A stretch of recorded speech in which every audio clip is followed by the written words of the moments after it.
Hello students, welcome back to our your coaching classes. तो जैसे कि हम लोग ने प्रीवियस वीडियो में देखा था कि व्हाट अबाउट स्टैंडर्ड कॉस्टिंग का मीनिंग क्या होता है, उसका इंट्रोडक्शन वगैरह देखा था। कुछ फॉर्मूलेज भी मैंने आपको इन डिटेल में एक्सप्लेन करके दिए थे।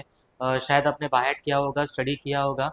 तो आज हम लोग ऐसा एक सम देखेंगे स्टैंडर्ड कॉस्टिंग में जिसमें आपको रिवाइज स्टैंडर्ड आपको क्रिएट करना पड़ता है। तो रिवाइज स्टैंडर्ड कब करना है, कैसे करना है, उसका कैलकुलेशन किस तरीके से रहेगा। अपार्ट फ्रॉम आपके फॉर्मूलेज जो प्रीवियसली मैंने आपको दिए थे वो सेम रहेंगे। खाली रिवाइज स्टैंडर्ड का आपको कैलकुलेशन किस तरीके से करना है, तो आज हम लोग इस एग्जांपल से समझेंगे। तो चलिए आइए देखते हैं। तो स्टैंडर्ड कॉस्टिंग का एक सम है इलस्ट्रेशन नंबर 2। इलस्ट्रेशन 1 के लिए आपको प्रीवियस वीडियो देखना पड़ेगा। ओके, सो स्टार्ट करते हैं यहाँ पे। NXE manufacturing concern furnishes the following information. First, standard का आपको इन्फॉर्मेशन दिया है यहाँ पे, जैसे कि मैंने बताया था आपको लास्ट लेक्चर में कि स्टैंडर्ड का मतलब होता है प्री डिटरमाइंड कॉस्ट, बोल सकते हो आप, राइट। मतलब कि जो आपने एस्टिमेट किया था कि इतना खर्चा हो सकता है, राइट, और जो एक्चुअल में हुआ वो आपको यहाँ पे दिया है। ओके, सो यहाँ पे देखते हैं standard material for 70 kg finish product. ठीक है, बच्चों लोग यहाँ पे थोड़ा सा कंफ्यूज हो जाते हैं कि एक्चुअल में यहाँ पे आउटपुट कौन सा है और मटेरियल कौन सा है, राइट। आप लोग मटेरियल को यूज करके आउटपुट बनाते हो, राइट। सपोज करो कि मैंने 20 kg का मटेरियल यूज करके यहाँ पे मैंने 50 किलो का कुछ बिरयानी वगैरह बनाया है या कुछ पुलाव वगैरह बनाया है, राइट ना। तो मटेरियल अलग है और आउटपुट अलग होता है।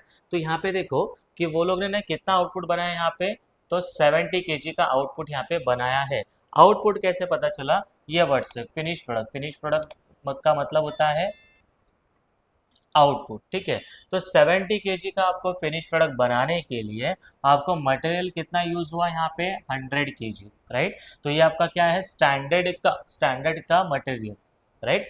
उसके बाद प्राइस ऑफ मटेरियल कितना था स्टैंडर्ड का, 1 पर kg है। ओके, उसके बाद आपको एक्चुअल का इंफॉर्मेशन दिया। एक्चुअल में आउटपुट आपने कितना बनाया, 2,10,000 kg आपने बनाया, राइट। और यहाँ पे कितना था, आपने एस्टिमेशन किया था कि 70 kg के लिए आपको 100 kg का मटेरियल लगता है, और इन एक्चुअल आपने कितना मटेरियल यहाँ पे बनाया है, कितना आउटपुट आपका हो गया, 2,10,000। बट ऑब्वियसली 70 kg के लिए अगर 100 kg का मटेरियल यूज हो रहा है, सो 2,10,000 के फिनिश प्रोडक्ट के लिए आपका मटेरियल कितना यूज होगा, 2,80,000। देखो यहाँ पे दिया है मटेरियल यूज 2,80,000 kg। जब आपने मटेरियल यूज किया तभी आपका आउटपुट कितना बना, 2,10,000, राइट। और आपका कॉस्ट ऑफ मटेरियल यहाँ पे दिया है 2,52,000। ये आपको डायरेक्टली यहाँ पे अमाउंट दिया है। ओके, जैसे यहाँ पे स्टैंडर्ड का रेट आपको 1 पर kg दिया था, वैसे यहाँ पे आपको एक्चुअल का रेट नहीं दिया है, राइट। यहाँ पे आपको क्या दिया है, डायरेक्टली अमाउंट दिया। सो बेसिक कैलकुलेशन है, इस अमाउंट को अगर आपने ये क्वांटिटी से डिवाइड कर दिया तो आपको अल्टीमेटली यहाँ पे रेट मिल जाएगा। अभी यही सारी इन्फॉर्मेशन को हम लोग एक टैबुलर फॉर्म में टेबल्स में देखेंगे।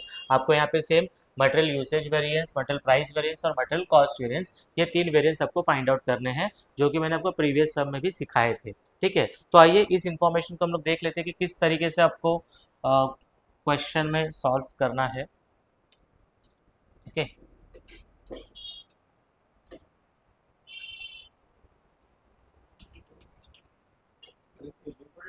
काय माउस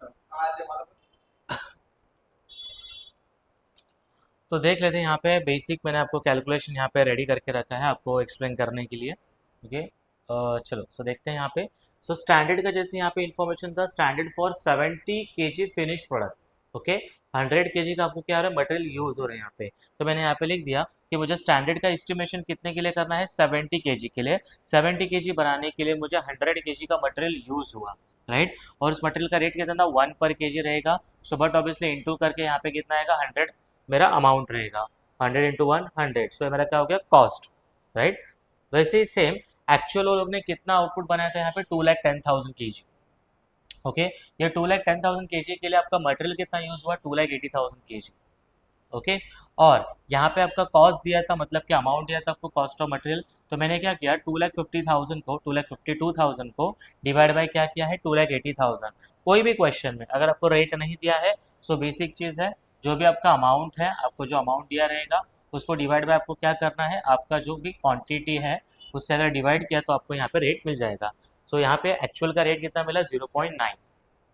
ओके, तो हमेशा याद रखना कि आपको स्टैंडर्ड को कब रिवाइज करना है। रिवाइज का मतलब क्या होता है, चेंज करना उसको, राइट। क्योंकि कैसे होता है कि जो आपने सोचा था, जो आपने एस्टिमेट किया था, आप उसको चेंज कर सकते हो ना, जो एक्चुअल में हुआ है उसको कैसा चेंज करोगे, राइट। तो आपको ऑलवेज रिमेंबर कि यहाँ पे आपको स्टैंडर्ड को ही रिवाइज करना है, राइट। कुछ बच्चे लोग गलती से एक्चुअल को भी रिवाइज करने जाते हैं, उसका क्वांटिटी कर देते हैं, पता नहीं कौन से लॉजिक से, लेकिन आप लोग ध्यान रखना कि आपको रिवाइज करना है। तो सर अभी हम लोग को ये पता कभी चलेगा कि रिवाइज कब करना है, when there is difference in output. आपके अगर आउटपुट में डिफरेंस है, ओके, तो आपको क्या करना है, आपको स्टैंडर्ड को रिवाइज करना पड़ेगा। स्टैंडर्ड को एज पर एक्चुअल का आउटपुट के हिसाब से बनाने का है, राइट।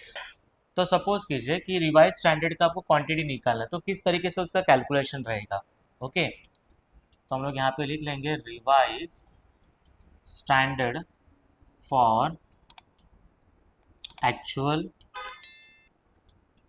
Output, okay.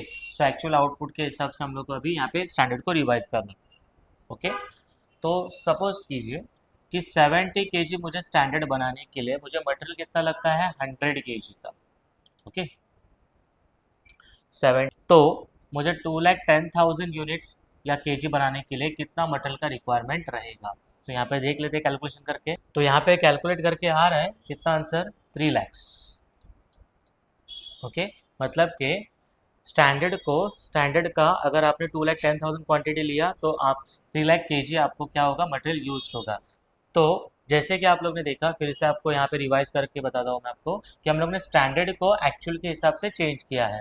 तो मैंने देखा यहाँ पे कि स्टैंडर्ड का मुझे 70 केजी बनाने के लिए कितना केजी मटेरियल लग रहा है, 100, तो 2,10,000 के लिए कितना लगेगा, राइट। सो 2,10,000 का मैंने क्रॉस मल्टीप्लीकेशन करके यहाँ पे आंसर कितना निकाला है, 3 लाख केजी। तो मैंने फिर से यहाँ पे रिवाइज स्टैंडर्ड क्रिएट किया है फॉर एक्चुअल आउटपुट, जो कि है आपका 2,10,000 केजी का। अभी हम लोग स्टैंडर्ड को भी 2,10,000 केजी के हिसाब से बनाएंगे।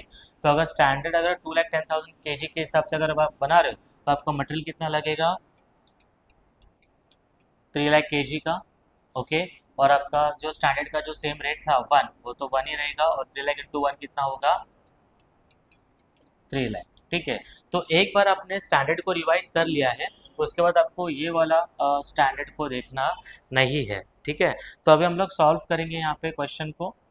जैसे कि आपको पता है कि फर्स्ट अगर आपको मटेरियल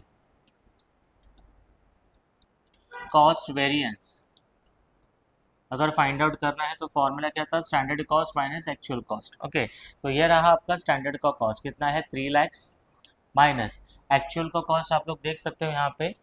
एक्चुअल का जो कॉस्ट है, अमाउंट का मतलब होता है कॉस्ट कितना है, 2,52,000।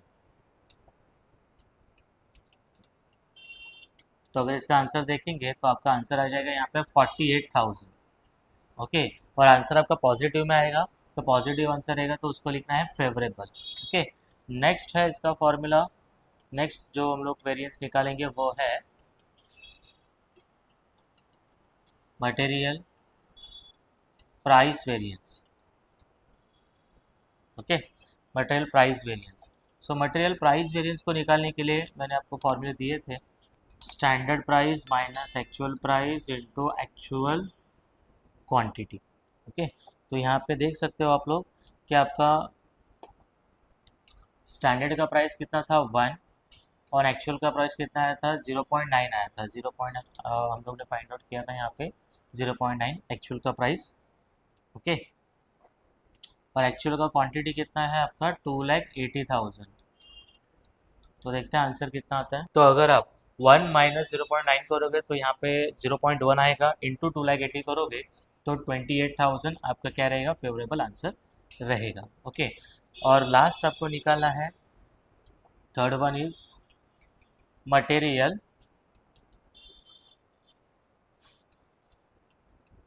Usage variance, material usage variance. तो यहाँ पे हम लोग लेंगे standard quantity minus actual quantity into standard का आपको प्राइस लेना है।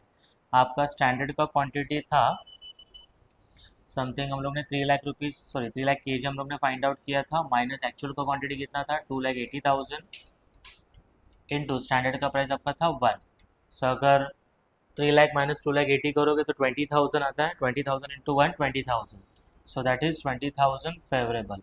और अगर आपको आंसर्स को क्रॉस वेरीफाई करना है तो क्रॉस वेरिफिकेशन करने के लिए आप क्या कर सकते हो, material cost variance is equal to material price variance plus material usage variance. Okay, so material cost variance आपका कितना आया था, 48,000 फेवरेबल आया था। प्राइस वेरिएंस कितना आया था, 28,000 favourable plus material usage variance कितना आया था, 20,000 फेवरेबल। सो 28 प्लस 20, 48,000 फेवरेबल, 48,000 फेवरेबल। तो सो आपका आंसर यहाँ पे क्रॉस वेरीफाई हो गया, मतलब कि सारे के सारे वेरिएंट्स अपने राइट निकाले हैं। सो आई होप कि आपको समझा रहेगा कि यहाँ पे क्वांटिटी को रिवाइज किस तरीके से करना है। अगर आपको कुछ भी डाउट्स वगैरह रहेंगे तो आप लोग कमेंट बॉक्स में लिख सकते हो, हम लोग और कुछ सम्स आपके लिए यहाँ पे सॉल्व करके लेके आएंगे। सेम लॉजिक रिवाइज स्टैंडर्ड का आपको लेबर में भी फॉलो करना है। से फॉर एग्जांपल कि लेबर का स्टैंडर्ड का आउटपुट अलग रहेगा, एक्चुअल का आउटपुट अलग रहेगा, तो आपको रिवाइज्ड आर्स आपको वहाँ पे निकालने पड़ेंगे। सेम लॉजिक से आपको लेबर के भी सम सॉल्व करने हैं। इसके अगले कुछ सम्स हम लोग अपने अगले वीडियो में देने वाले हैं और वो आपको अपने एप्लीकेशन में मिलेंगे। तब तक के लिए बने रहिए, चैनल को सब्सक्राइब कीजिए और बेल आइकन को क्लिक कीजिए।